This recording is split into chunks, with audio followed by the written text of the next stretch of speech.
Salam Jastok. Selamat pagi. Ini gue rekamnya setelah pertandingan, dan kalian nanti bisa siang sore lah lihat gue bangunnya jam berapa. Oke, kita bahas namely Barcelona lawan Napoli. Di atas kertas Barcelona harusnya bisa menang, dan di lapangan Barcelona juga menang. Cuman yang membuat perbedaan, yang membuat seru adalah Setien merubah strateginya.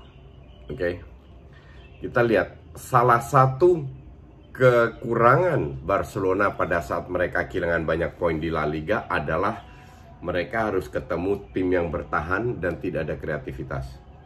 Oke, tapi dari sisi ball possession, dari sisi passing Barcelona cukup bagus. Oke, jadi bukan mencetak gol tapi menguasai bola.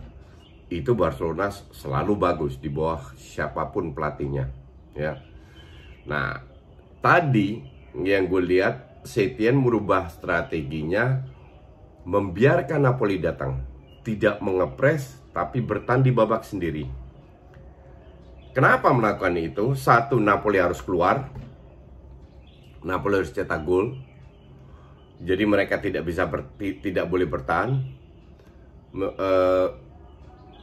Dan Setien nampaknya tahu bahwa Napoli tidak memiliki kreativitas di depan. Kita lihat insinya sih kelihatannya bahaya, dribbling, passing. Banyak sekali passing yang nggak ada juntrungnya. Oke, kita bicara babak pertama dulu.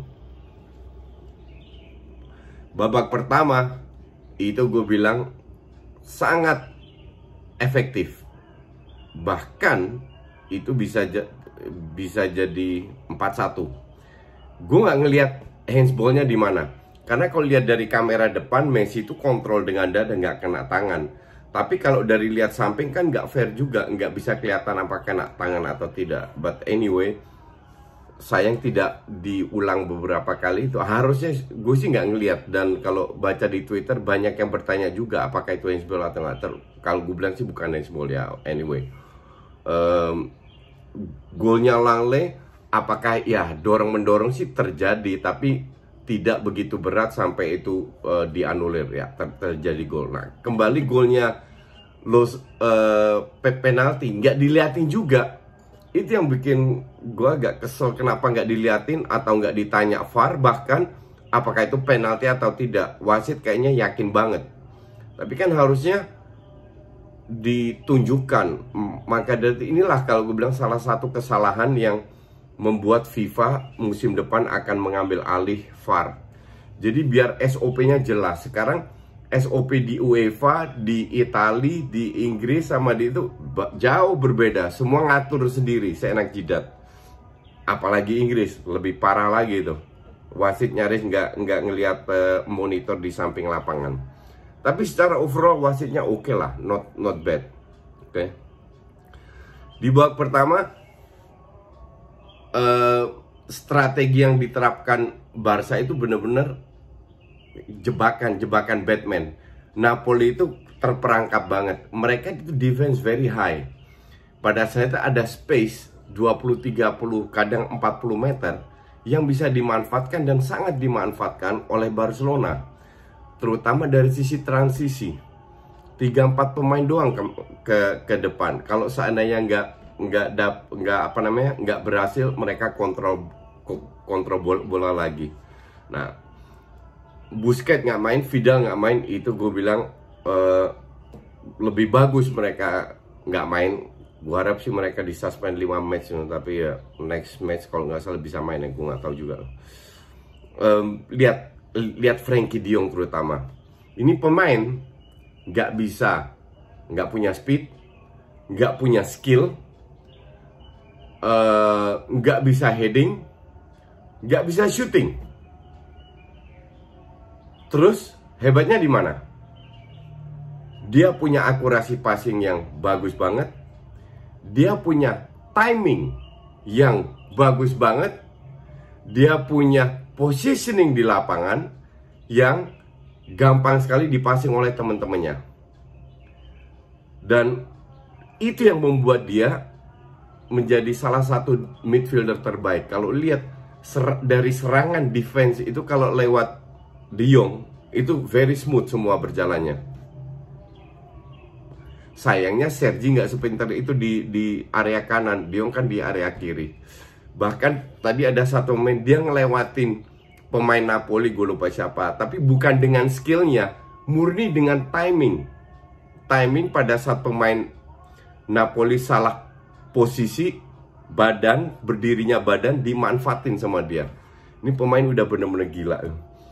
Nah, kembali lagi ke babak pertama, ya Napoli terperangkap, beruntung cuma 3-1. Babak kedua, ya kalau gue bilang ya membosankan. Cuman kembali lagi Napoli nggak bisa apa-apa. Mulai dari babak kedua mereka lebih mengambil risiko, menempatkan 6-7 pemain di depan bola. Oke. Mereka berusaha crossing, tapi nggak ada skill individu yang berani ngelewatin. Tidak ada playmaker atau pemain di tengah yang bisa memberikan end passing. Passingnya itu banyak kepotong semua. Oke. Pada saat Milik masuk, nggak ada yang melakukan crossing. Sekali doang pada saat offside. Kalau nggak offside, dia nggak akan dapat bola itu persis di kepalanya. Itu aja udah ibarat di ujung kepalanya. Tapi karena memang benar-benar offside. Cuman di situ kan kelihatan bahwa Milik ini sangat berbahaya di udara. Tapi nggak dimanfaatkan sama sekali. Tiap kali bola ke samping, mereka masuk ke dalam.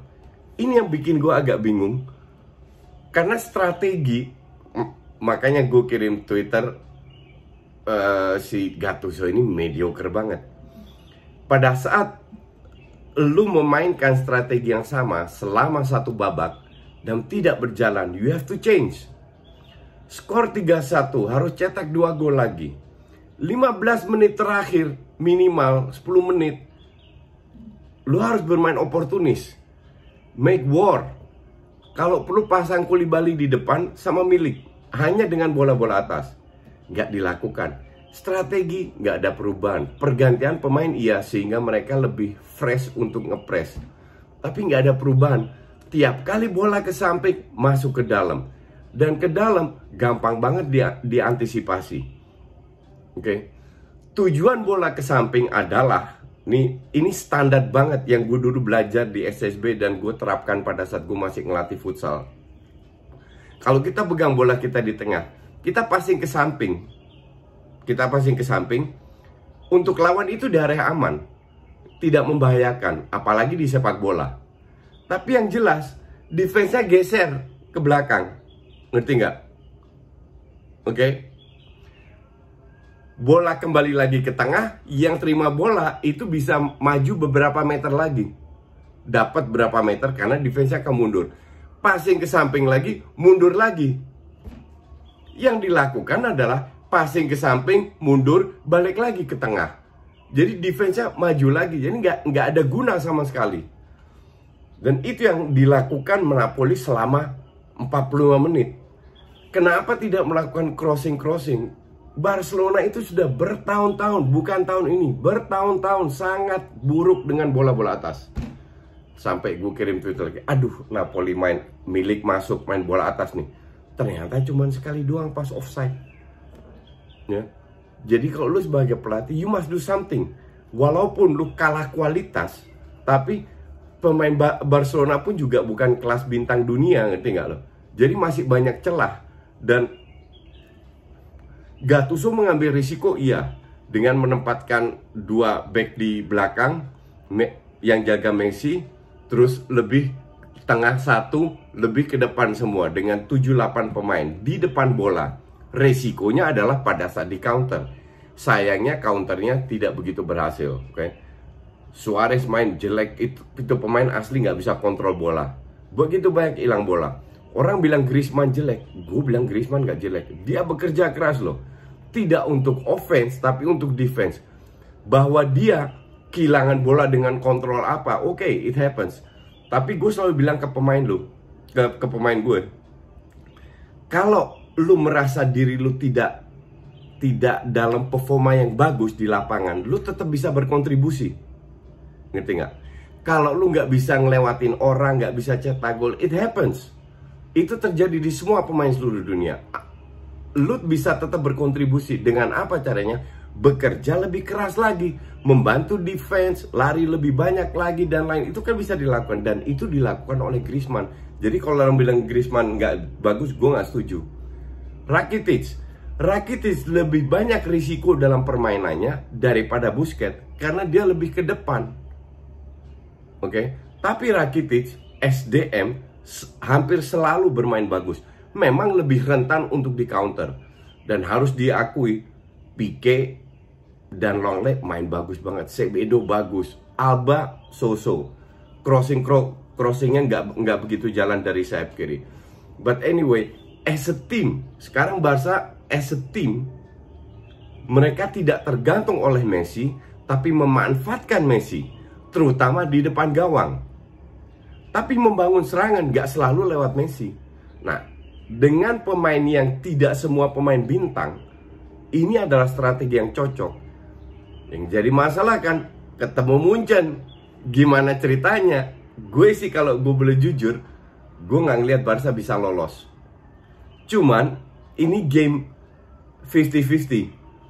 50-50 dalam arti hanya bermain satu match. Kalau seandainya Munchen lagi bapuk, lagi nggak on fire, bisa aja dengan counter atau Messi lagi gilanya, bisa aja menang. Tapi kalau Munchen lagi on fire, gue rasa Barca selesai. Ya kita fair aja, karena Barca ini memang masanya udah lewat. Terlalu banyak orang pemain tuir. Oke, but gue cukup puas dengan performa ini karena Barca bisa bermain sesuai dengan kapasitasnya dan bermain untuk hasil. Karena sistemnya bukan home away lagi, hanya tinggal satu match, you win or you lose. Nah sekarang mereka tinggal membuktikan bahwa mereka punya mental juara. Karena La Liga udah lepas, Copa del Rey lepas, tinggal satu ini Champions League. They have to fight for it. Chelsea bisa cetak 1 gol lawan Munchen. Artinya ya Barca harusnya bisa. Dan kalau lihat Chelsea dari segala segi ya, sedikit soal Chelsea dari segala segi, ball possession 60-40, 60 untuk Munchen. Shot on target 8 Munchen, 4 Chelsea. Shot off target 8 Munchen, 4 Chelsea. Apalagi yang diturunkan tidak ada Aspi, Alonso maupun Pulisic. Lampard mau nggak mau bermain dengan 4-2-3-1 sangat logis. Tapi gue lihat sedikit tadi mereka ngepresnya juga cuma 3-4 pemain, ya praktis diobok-obok lah. Skor juga total agregat 7-1. Jadi seperti yang semua, bukan gue tapi semua orang sudah prediksi Chelsea diobok-obok. Oke. Nanti akan seru, akan dapat 4 hari beruntun kita nonton Champions League. Oke, thank you for watching.